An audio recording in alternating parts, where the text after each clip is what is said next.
Après une ou deux séances, les élèves sont accoutumés à la glisse. Cependant, il faut renforcer leur équilibration.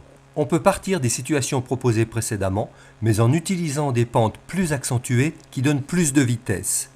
On retrouve ici le grand classique, se baisser pour toucher un objet ou pour passer sous un pont, se relever tout en glissant.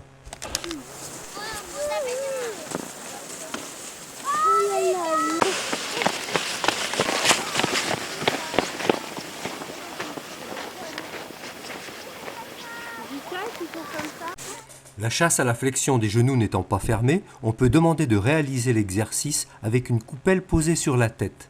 Ici, l'arrêt naturel facilite l'activité des enfants, mais aussi la gestion du groupe par l'adulte.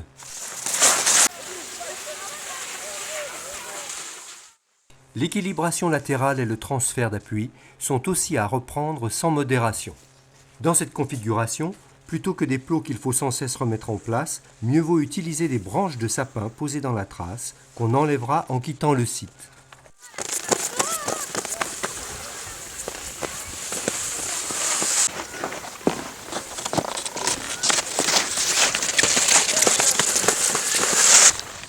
L'évolution logique de cette situation est de glisser en sortant de la trace, puis en entrant dans la trace le plus de fois possible sur une distance donnée.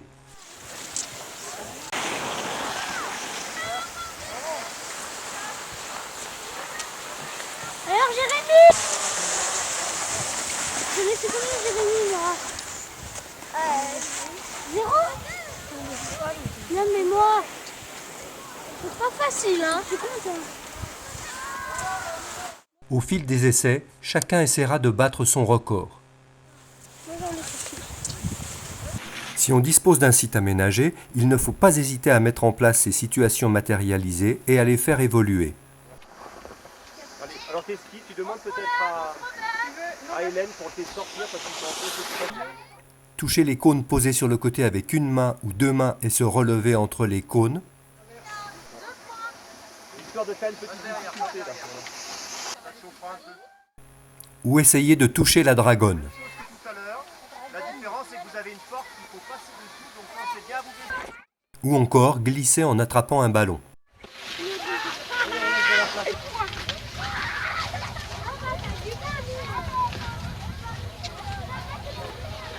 Ce genre de dispositif, avec affichage des consignes, permet aux élèves de fonctionner avec plus d'autonomie et de réaliser un grand nombre d'essais.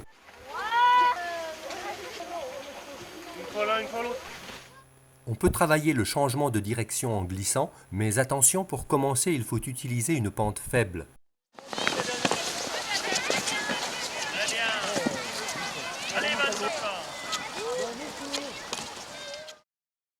Une séance équilibrée essaie de proposer une alternance entre des ateliers, des jeux et des déplacements sur la piste. Ces déplacements sont l'occasion d'enseigner les règles élémentaires de sécurité et de bon comportement, comme le stationnement du groupe qui ne doit pas gêner les autres skieurs.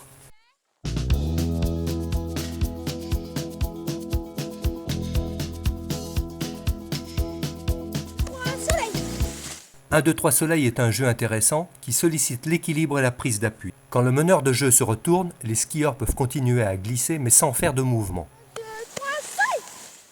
Ici, le jeu se déroule sur une portion de piste, mais le groupe est bien visible et il n'y a pas d'autres skieurs à l'horizon.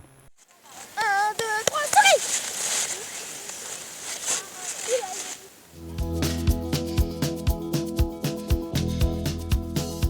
Come on, please. On va faire le jeu du béret tournant. Tu peux me rappeler les règles? On va tourner, tu vas dire un numéro, on va devoir aller chercher une coupelle.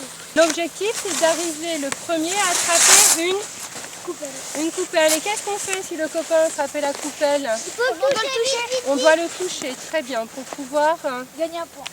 gagner un point. C'est compris pour tout le monde? Oui. Maïva numéro 1, Lisa numéro 1, Jérémy numéro 2, Pierre numéro 2. Le béret tournant met tous les élèves en action, ce qui est un atout quand il fait froid. Pour faire fonctionner ce jeu, il faut un espace plat assez vaste. Are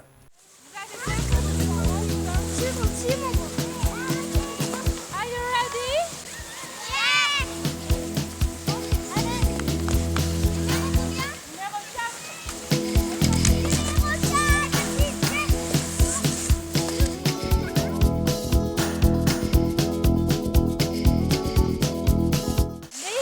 douaniers, une fois qu'ils ont attrapé un contrebandier, qu'ils l'ont touché et qu'ils ont récupéré la bouteille d'eau, ils sont obligés donc de les déposer dans leur réserve. Mais par contre, le temps qu'ils déposent la bouteille dans la réserve, ils n'ont pas le droit de toucher un contrebandier. Par exemple, moi je suis un douanier et que j'ai touché Lisa, Oui.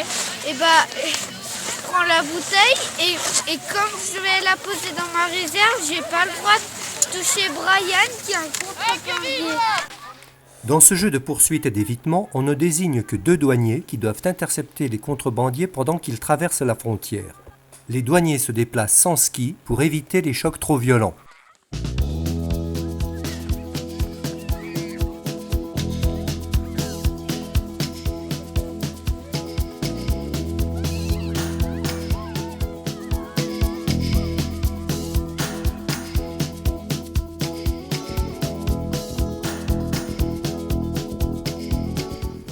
En ski de fond, c'est le skieur qui produit l'énergie nécessaire à son déplacement.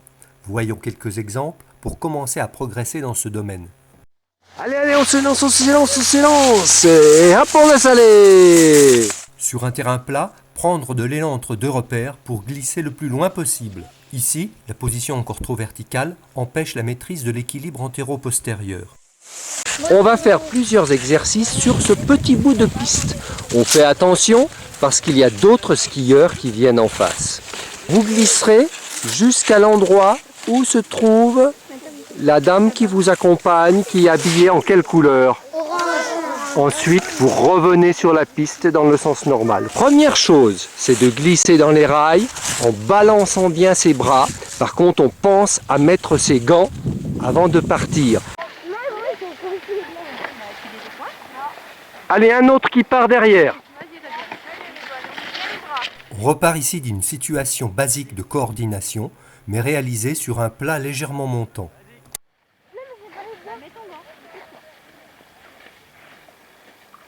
Maintenant, vous allez tirer sur votre gant pour qu'il soit au bout de la main. Ça fait comme si on avait allongé ses bras. Voici un artifice qui accentue les sensations et aide à la prise de conscience du schéma corporel. Pour réussir, il faut aller jusqu'au bout du chemin, mais en faisant le moins de gestes possible. La même tâche, réalisée avec la prise des bâtons tenus par le milieu, fait apparaître des coordinations encore imparfaites, comme le déplacement à l'amble. Voici 2 exemples de coordination correcte, bras et jambes opposés.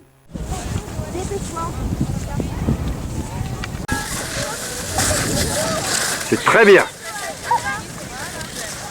Chaque fois qu'on va balancer ses bras, on va tendre le pouce. Et votre pouce, il doit être en face de la spatule qui est le plus en avant. Mais le pouce de la main gauche, il est en face de la spatule du ski droit. Voici un exercice qui vise à rétablir une bonne coordination bras-jambes. Mais il n'est pas miraculeux et il est nécessaire de faire répéter suffisamment la tâche pour obtenir un résultat durable. Très bien, voilà, très bien, c'est parti.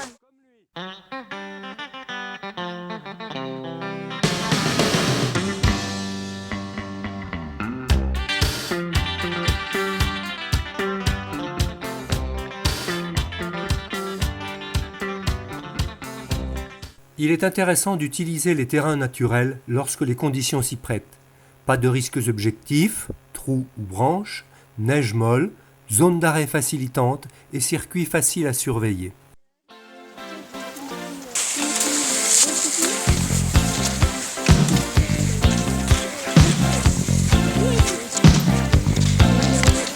On peut y aller? On peut y aller? Ah, les traces! Ah, les traces, t'as vu quand j'ai descendu? Ah, c'était bien!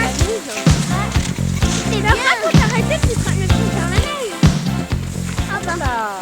C'est bien, mais... C'est trop bien, là! Les apprentis skieurs sont maintenant bien débrouillés. À la prochaine séance, l'enseignante pourra engager le groupe sur une boucle de plusieurs kilomètres.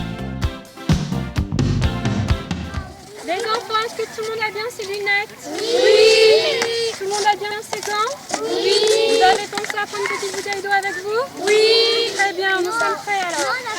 Ne vous inquiétez pas, j'ai suffisamment d'eau dans le sac pour tout le monde. Mathieu,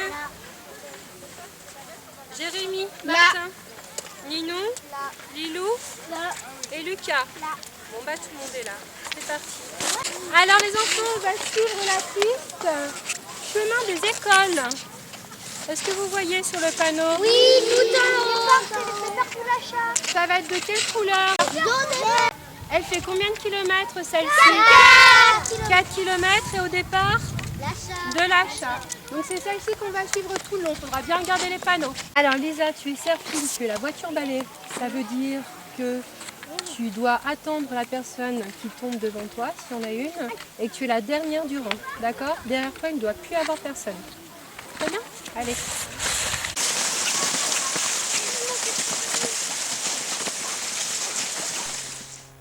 Après les vérifications matérielles, l'appel et la désignation du cerf-fil, le groupe part en suivant l'adulte. Prochain arrêt, au premier carrefour de piste rencontré. Chaque élève doit bien regarder sur sa droite et sur sa gauche avant de tourner, d'accord? Parce qu'entre-temps, il y a un skieur qui peut arriver. Donc on regarde les panneaux, quelle direction on prend? À gauche. Chemin des écoles, on va à gauche, très bien.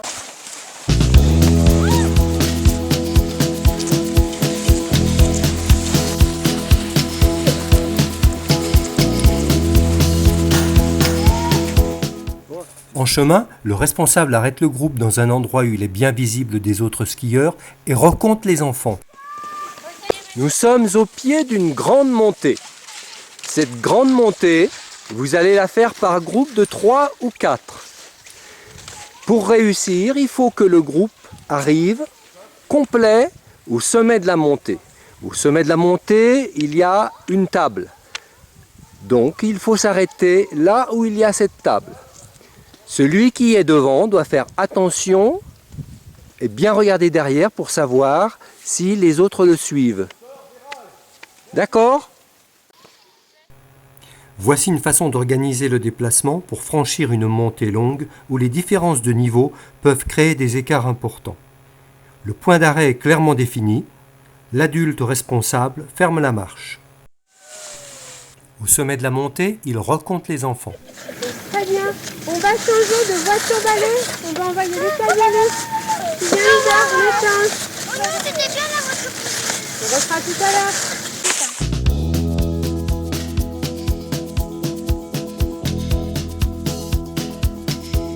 Le prochain arrêt sera au sommet d'une longue descente. L'enseignante y donnera les consignes nécessaires. Quand je suis arrivée au niveau du piquet vert et rouge, vous y allez. D'accord? Les uns après les autres, c'est bien compris? Oui. C'est en bas de la descente. D'accord? Allez, on y va.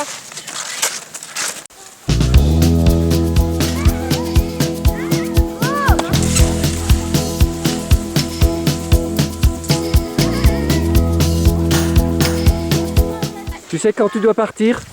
Quand? Quand il dépasse le piquet vert et rouge. Un repère permet de créer des espaces suffisants entre les élèves. Ainsi, une chute éventuelle ne se transforme pas en carambolage.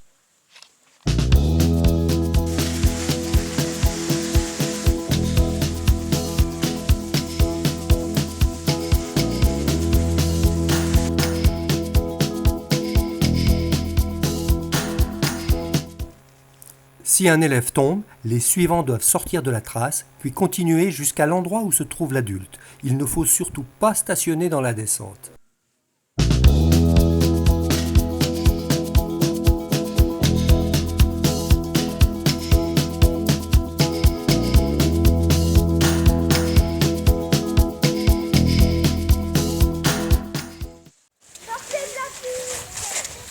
Lisa, de l'autre côté de la piste, vous stationnez. Voilà, c'est très bien. Lors d'un arrêt ravitaillement, on prend garde à ce que le groupe ne stationne pas sur la piste. Avant de reprendre la route, on reprécise la direction à suivre et on distribue les responsabilités. Devant qui va prendre ma place. D'accord? C'est moi qui vais faire la voiture balai. Oh non! Pourquoi? Bah comme ça, on va voir si Alex attend bien le groupe et si on s'est tous retrouvés. Alex, tu vas trouver le prochain carrefour? Donc on te retrouve au prochain carrefour. Comme on repart en coupant la piste, il est important de surveiller l'arrivée éventuelle de skieurs. Regarde à ta droite. Fais attention à travers la piste.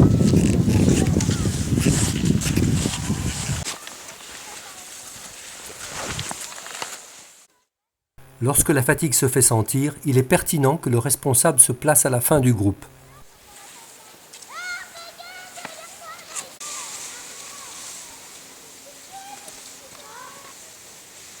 Avant l'arrivée, le groupe est rassemblé pour un dernier comptage en prenant soin de ne pas gêner les skieurs. Tout au long du déplacement sur la piste, on peut proposer des jeux ou des situations d'apprentissage si le terrain s'y prête. Mais attention à ne pas gêner les autres usagers, sachons partager la piste.